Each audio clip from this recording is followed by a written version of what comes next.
It was 3 a.m., dead quiet until the roar of a straight pipe Harley ripped through the night like an angry chainsaw.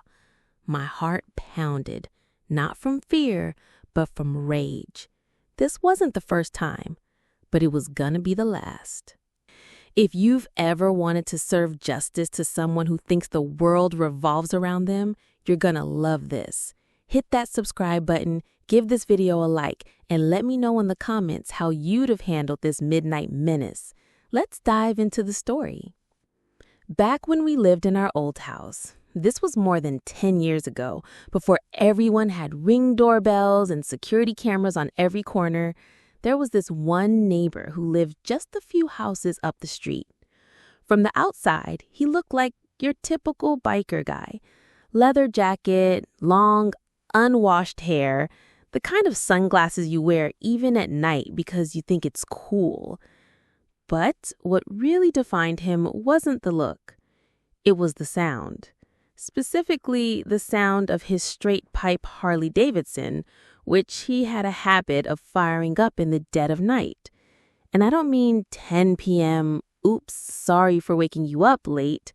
I mean 1 a.m., 3 a.m., pitch black silence, and suddenly the gates of hell have opened in your front yard. And it wasn't just starting it up. No, he had to rev it over and over, full throttle. Then he'd roar out of the neighborhood like he was trying to break the sound barrier. About an hour later, you'd hear it again in reverse, full throttle into the neighborhood like he wanted everyone to know, I'm back. Now, I never knew where he went. Maybe he was buying drugs, selling them, maybe heading to some all-night poker game with his biker buddies. Or maybe he just liked feeling like the star of his own late-night action movie. Whatever it was, it happened every few weeks. Sometimes months would pass without incident, and I think maybe, just maybe he'd stopped. But no, he always came back to his old ways. And here's the kicker. His bike was so loud, you could hear it from a mile away. In the middle of the night, it was the only sound. It didn't just wake me up. It woke everyone. I imagined babies crying, dogs barking, and people lying in bed, wide awake, cursing his name. Now, here's where it gets interesting. There was a cop who lived right up the street from him, almost directly across. You think, perfect, surely he'll do something about this obvious noise violation. But nope. Whether it was laziness, friendship, or just the fact that noise ordinances in our city weren't worth the paper they were printed on, nothing happened. And for the first year or two, I just gritted my teeth and tried to ignore it.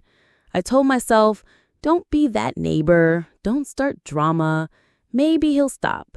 But each time I was jolted awake by that Harley, my frustration grew. After enough sleepless nights, my thoughts got darker. I'd find myself lying in bed, fantasizing about, let's just say, mechanical accidents. Like stretching a cable across the street so he'd get clotheslined off the bike, or tossing a brick through his window.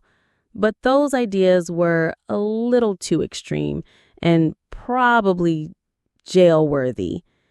Then one night, after another 3 a.m. wake-up call, I decided I was done playing victim. I was going to send a message, one that didn't involve assault charges, but would make sure he understood. The next morning, on my way to work, I took a slow drive past his house.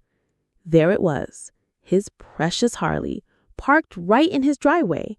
The driveway he probably strutted up every day thinking he owned the neighborhood. And that's when my plan clicked into place. At home, I had a small box of roofing nails. Sharp, flat-headed nails, perfect little tire assassins.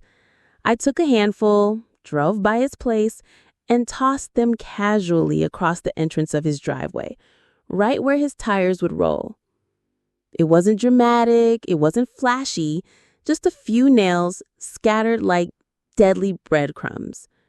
Then I drove off, heart pounding, feeling like some kind of suburban spy. And for a while, nothing happened.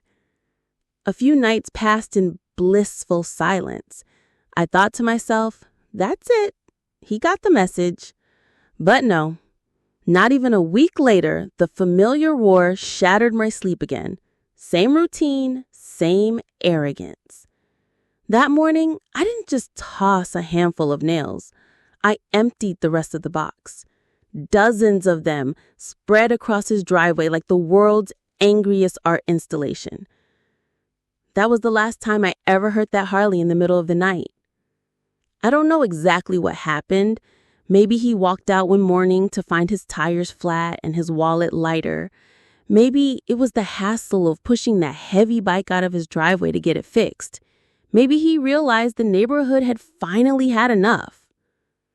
What I do know is that the silence that followed was sweeter than any revenge movie ending. No more middle-of-the-night roars, no more waking up with my heart pounding. Just peace.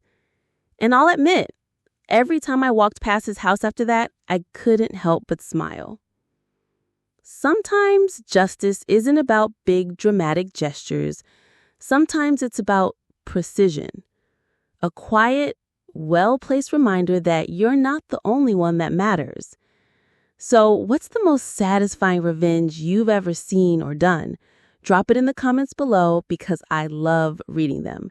If you enjoyed this little tale of midnight justice, hit that like button, subscribe for more stories like this, and share this video with someone who needs a reminder that karma always finds a way.